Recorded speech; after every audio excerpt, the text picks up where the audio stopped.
Welcome to my voice peaked in. Welcome to HONOO live in Chiba, the second night of the HONOO GP tour. As we kick things off with the Block B matchup, Xemyr versus Killbo, the Kickboxing Clown. Now, you see, Brick, Killbo has already won a match in this GP, and he's looking to carry that momentum forward and possibly win this whole thing with Chuckles the Clown by his side.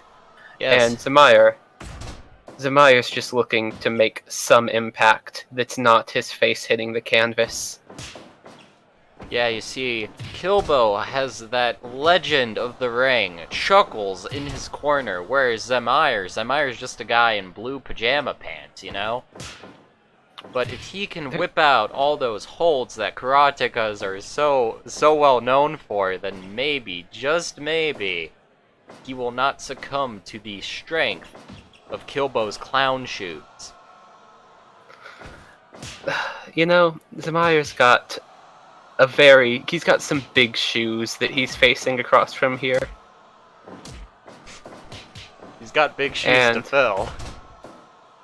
No, he's got rather small shoes. I don't even know if he's wearing shoes. What are those things? Oh, they're kick pads, you know, for nerds, not like those excellent clown shoes. Killbo, you know. Killbo, the master of the shoe. He knows how to pick his footwear. Yes, and here in HONOO Pro, picking your footwear is step one to victory. Yes, it's all in the footwear. Now, both men here seem to be favoring kicks now, and Xemyr's gotten some significant shots in so far. You see, the disadvantage to having these giant clown shoes for feet is you get a little bit longer reach, but you've got to have a lot more difficulty placing your kicks where you want them to be. I mean, this guy has a pair of boats on his feet, and he's just trying to throw these finesse kicks. Yeah, I mean, how do you apply skill to those giant? How do you learn how to kick in those things? It's the first thing they teach you in clown school, Brick. Enochiism clown school. No, just regular clown school. Sometimes those kids get really upset at you and you've got to figure out how to get away. Jesus. Now if only Xemyr can figure out how to get away. Well, I can tell you the first thing he needs to do is get off the mat and stop being stomped on the face. Yes, Killbo has gone in quite a lot of strikes. Of course, Xemyr's firing back with those judo throws, but who knows if those can make the difference. You see, Killbo's definitely came out firing at the end of round 1, going into round 2. And Xemyr's got to do what he's doing right here, slow the pace down, get away from these huge big boots, and just let the fight just wear the bigger guy down. Yes, and he's got to get him on the mat. Not much bigger, but that hair adds a good 3 or 4 inches.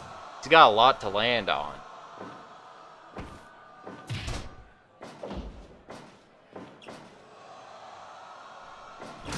Jesus! Oh my... That was... I don't know how anyone could stand up from that, but here goes Xemyr right back into the ring and ready to kick. But that was a brutal strike. That put the kill in Killbo the Kickboxing Clown. But this could be Xemyr's comeback. Every strike, every ferocious assault adds to that karateka skill, the art of the comeback. Yes, and as round 2's coming to a close, it really feels like... Doesn't feel like anyone's gotten a clear advantage at this point, even after that huge kick to the outside. Yes, Killbo continues to get strikes in, but Xemyr will get up. Xemyr gets up at the 8 count.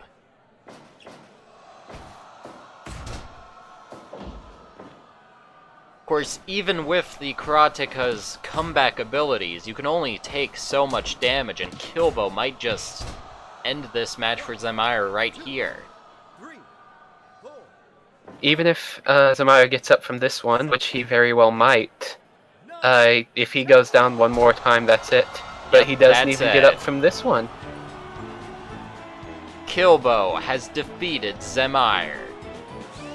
You know, to be honest, I don't think Xemyr should have gotten up after that big kick to the outside. I don't think anyone could have come back from that one. Sometimes you just have to stay down.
We are back with a Block A matchup. It's Davey English, the wrestler, versus Mason Markham, the karateka. I'm Brick 9mm. He's Xemyr. And you Xemyr, are watching HONOO Pro Wrestling live from Chiba. You know, I don't know how you got me to fly to Chiba, but I'm proud of you. Yes, the airplane experience in Japan is lovely. The peanuts are better than any other flight in the world. And here we've got fighting that might be better than any other company in the world, as Mason Markham, this questionably trained karateka, goes against Davey English, who is one of the better technical wrestlers here at HONOO Pro. And his gear fits. That's the big advantage here. You know, having a gear fit to you makes it easier to move. Having gear that's 2 sizes too small for you, it makes you look fat. And, you know, Mason Markham's doing a real good job of that right now. Davey's also a lot faster, as he demonstrates with that second cross-arm break.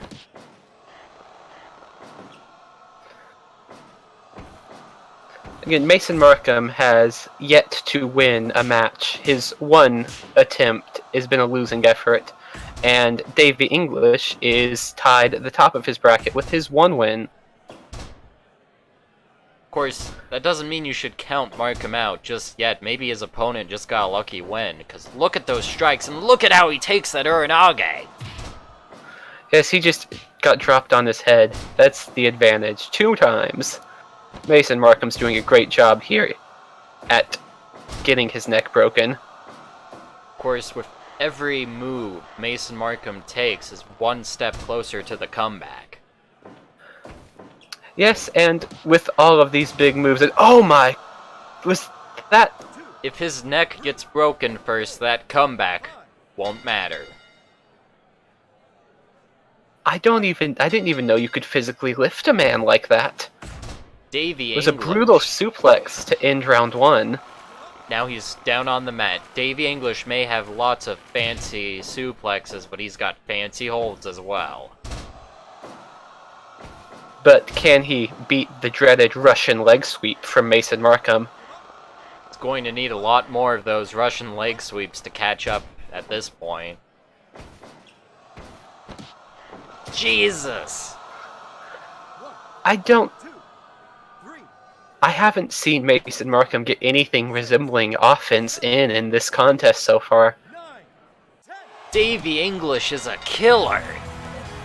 That was absolute destruction on the part of Davey English. I'm thoroughly impressed. Mason Markham's got a lot of work to do from this point on to recover his standings. Whereas Maybe Davey English is well on his way to HONOO superstardom. Maybe Markham should work on trimming his waistline first.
Welcome back to HONOO live from Chiba. We are getting ready for a Block B matchup. It's Azumi Takahashi versus Makenzie O'Rourke. Women's rights are running wild tonight. That said, neither of these competitors won their first matchup in this block, and both of them are looking to prove that they are the stronger female competitor here in HONOO Pro. Yes, both girls have a lot to prove here tonight. And we're starting off with just a wild brawl here as both of these competitors just throw strikes, and Makenzie tries to get a running start for a big punch of hers and gets sidestepped. Yes, Makenzie's much more of an offensive fighter, whereas Azumi is a defensive fighter, but Makenzie is pushing Azumi to get on the offense. That flying cross arm breaker. You see, these two are just throwing everything they've got at each other. They're not only trying to steal the show, they're trying to prove that they are worthy of every minute of time here.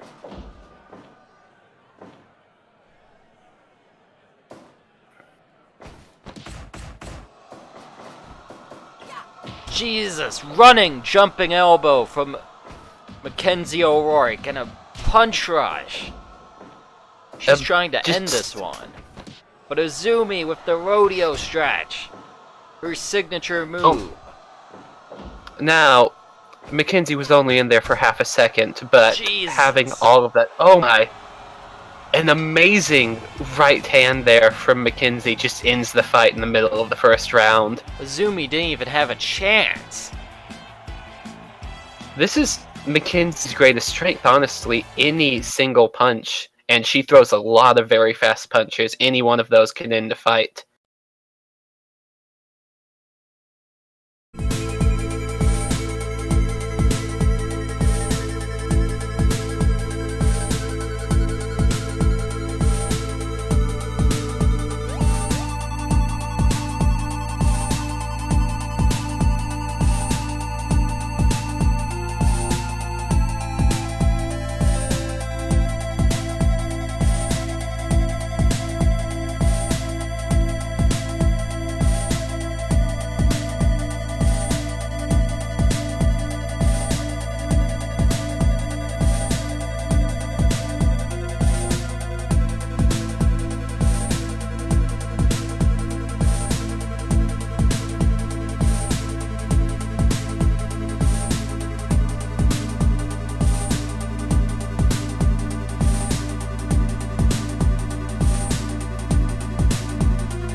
Welcome back to HONOO with another Block A matchup. It's Richard Richards versus the iconic Saint Anger.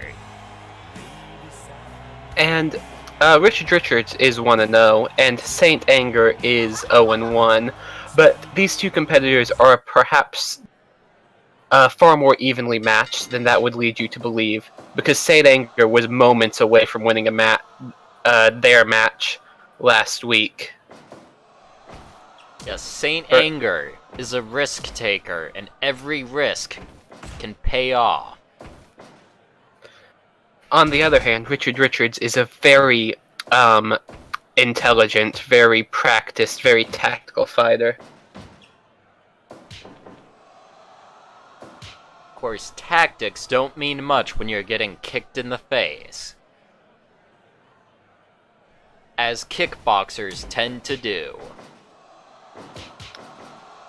Saint Anger is throwing these thrust kicks much as they did in the last fight, but they seem to be much more measured and actually placing them as opposed to just throwing them out randomly, which is something you're going to need when you're facing Richard Richards, who will take any measure of weakness and just pounce on it. Yes, Richard Richards is one of the most skilled hybrid fighters in this promotion.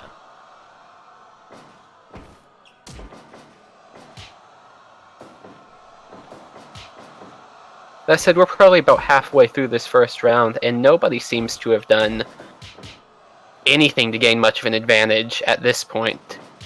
Oh no, Richard Richards has been getting in lots of strikes while Saint Anger has been going for those bigger strikes, but the smaller strikes, the damage, it adds up. That's true, but Saint Anger's been landing at least a couple of these big thrust kicks. True. Down on the mat, Richard Richards counters. And Saint Anger manages to escape right as round one starts to draw to a close. Yes, Richard Richards can get Saint Anger down on the mat for any longer than that, this match is over. Fight.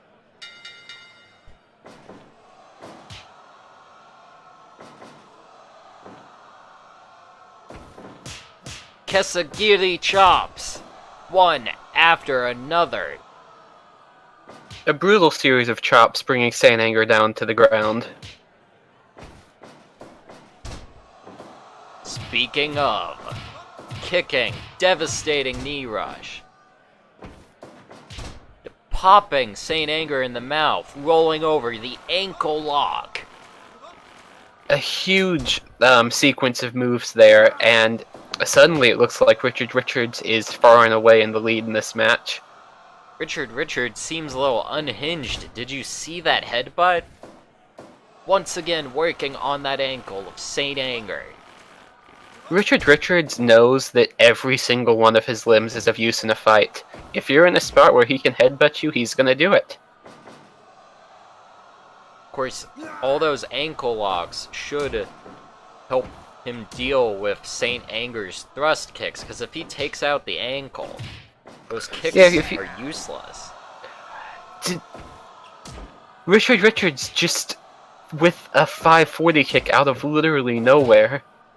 He's unhinged. He's running wild. We haven't seen craziness like this since the last time we watched Wild Mike. On the other hand, though, Richard Richards is just devastating that right leg of Saint Anger with his hands around Saint Anger's ankle. He's aiming to snap that ankle in half. And the more he works on that leg, the less and less powerful those kicks are going to be, and the more Saint Anger is going to have to rely on just one big shot.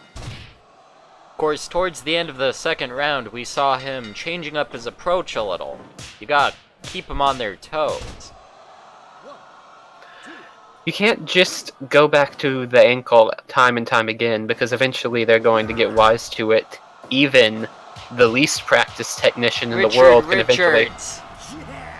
Devastating headbutt, mount, fist rush sequence. This is what makes Richard Richards one of the best competitors in this company. He can take you out from basically anywhere at any time. And if you get to the third round with him, any of his moves can finish the fight. Saint Anger was once again close to the victory, but failed to deliver. Not quite close enough.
Welcome back to HONOO as we see Ricky Backdrop face Danny Thorpe in another Block B matchup.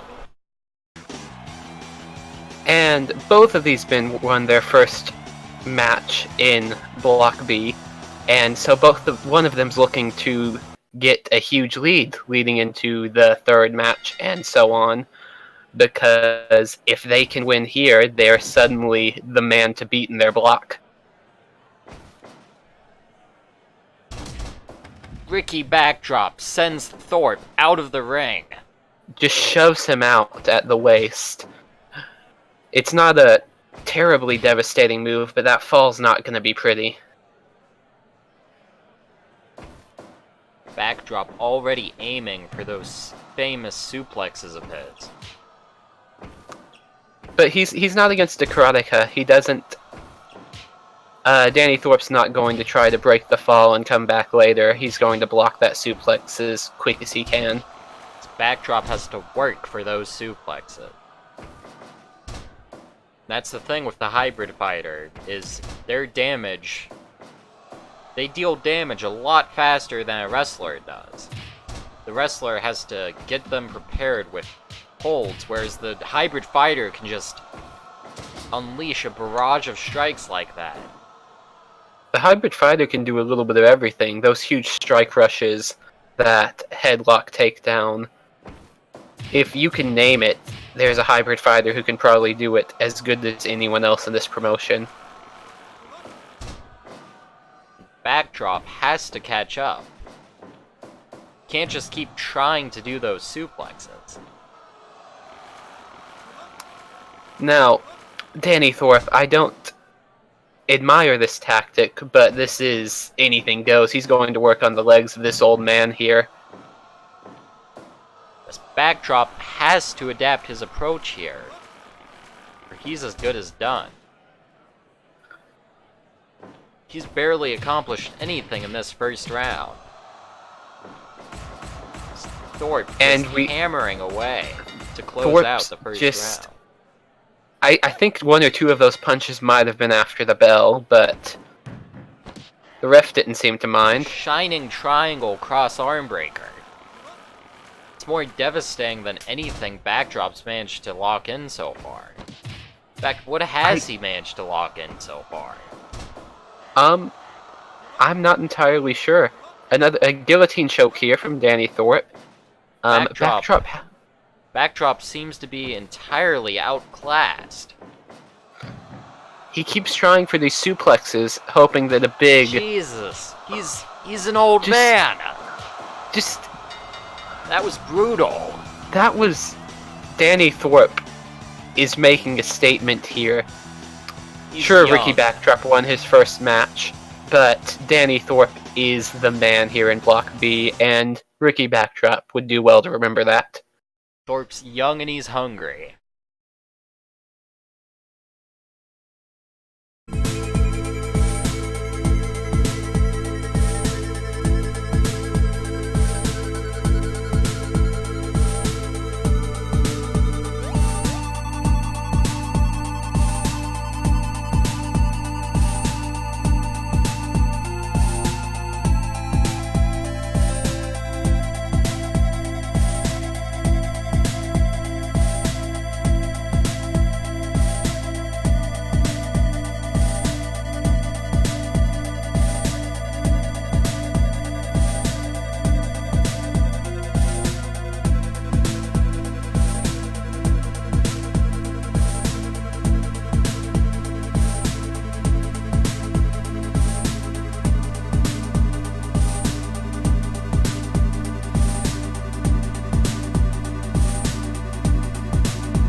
Is now time for our HONOO main event as the Wall Jr., the hybrid fighter, takes on Tyson Apollo, the boxer. It's Block A at its finest here tonight in Chiba. And it looks like Donald Trump's called a state of emergency because the Wall is here and he's ready to run through his competition. He's already 1-0 in his block, and Tyson Apollo, although he is a very skilled boxer, the Wall is just a much bigger man and almost as fast. The Wall is here, and will Apollo be able to climb the Wall?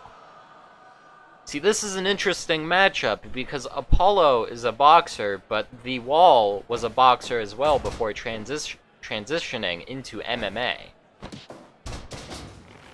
And the Wall's not only got this very powerful striking base, maybe not as strong as a trained boxer after he's diversified so much, but he has a very strong striking base, and he's also got a technical background that Tyson Apollo can't hope to match.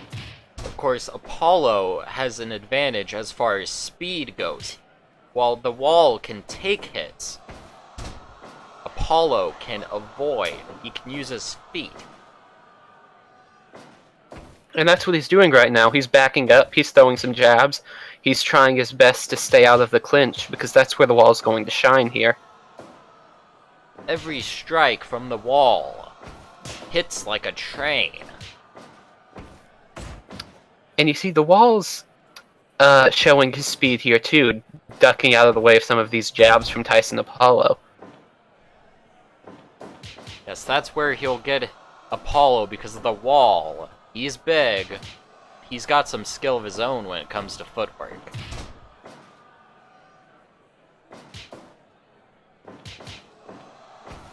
That said, that's an impressive series of strikes there from Tyson Apollo, dazing the wall right as we're coming up to the last half a minute in round 1. Yes, he's hanging in there. He's more than hanging in there. He's taken the wall down a few times. He's showing that he shouldn't be underestimated here. Yes, Apollo knows what he has to do to take down the wall. But the wall has devastating counters like that. That was locked in. If that was locked in for just a second longer, that could have snapped his arm. See, I thought Tyson Apollo had gotten the advantage there. I thought he was going to get some huge punch to the back of the head. But then the wall just grabbed the arm and rolled into a Kimura. It was an amazing move. And again. And here we go again. Could the wall be planning that? Is he intentionally swinging wide with those so we can catch the arm lock? But Apollo fires back with a devastating strike rush. Apollo's making the comeback here. Apollo's showing that he's got his, maybe not as much power, but he's got more than enough power in that frame. But the wall! Apollo barely avoided that. Apollo is firing on all cylinders, taking the wall down brick by brick, but the wall! The wall, for the third time, manages to get that rolling arm lock there. Tyson Apollo's got to keep with these big strikes here because he can't let the wall slow this fight down. He knocked down the wall. Yeah, he can't let the wall go into these arm locks or daze Tyson Apollo for even a second because those huge... He just keeps catching him in those arm locks. At this point, if I was Tyson Apollo, I wouldn't be going for those shots to the back. Jeez. And see, this is where the wall gets you. If you let the wall, even for a moment, take advantage of a slip in your guard, you're just going to be... Locks in. This could be saved by the bell. Saved by the bell. These two... Again, if you let the wall stop, or if you let the wall throw you off your game for just one moment, he's going to run around the ring and just drive his shoulder into your chest with these spears. Apollo is showing signs of fatigue. The wall just knocks him down again, but Apollo pops right back up. Apollo knew that if he stayed down there, he was going to be at least take 2 or 3 spears, if not worse. Apollo. Vicious headbutt. Could this be the end of the wall? You see, that headbutt's not legal in boxing, but in Ono Pro... The wall gets up at the 9 count. In Ono Pro, that headbutt can be what saves you from going down for the 10 count. And here comes another one. And if the wall very well could be knocked out from that brutal shot, but even if he's not... The wall has been toppled by the newcomer, Tyson Apollo. Tyson Apollo shows his resolve here, taking the fight to the wall, and that's a once-in-a-lifetime matchup there. It's not every day you see someone take down the wall like that. He's made a big statement with that victory. He has. He's shown that even though he lost his first match, he's not out of this block by a long shot. Thank you for watching HONOO, the revival in Chiba, the second night of the HONOO GP. I'm Brick 9mm. He's... What was your name again? Xemyr LeBeau. Thank you very much. His name's Xemyr. Good night.